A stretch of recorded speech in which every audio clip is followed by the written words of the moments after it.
นี่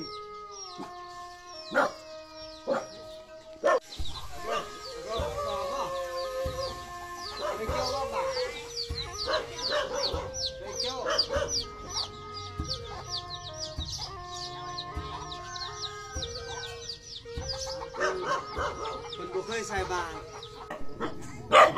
ที่ของเพิ่นเนี่ยยังตำถูกอยู่เลยตำสิทำไมเฮ็ดให้พี่อยู่เพื่อนน้อยๆสุดท้ายมาพี่ก็ได้อยู่เลยเขาคือว่าพี่อยู่เขาบ่เห็นตัวผีอันนี้ก็พี่ปอบอยู่ไว้กินคนพี่ปอบ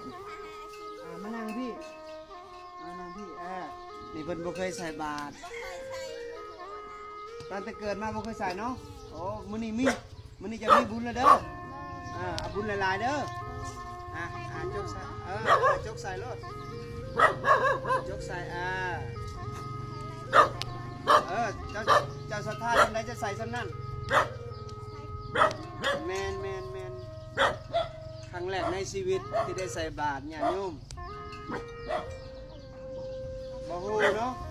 บ่ฮู้บัดนี้ฮู้เลยใส่เด้อบัดนี้เด้อ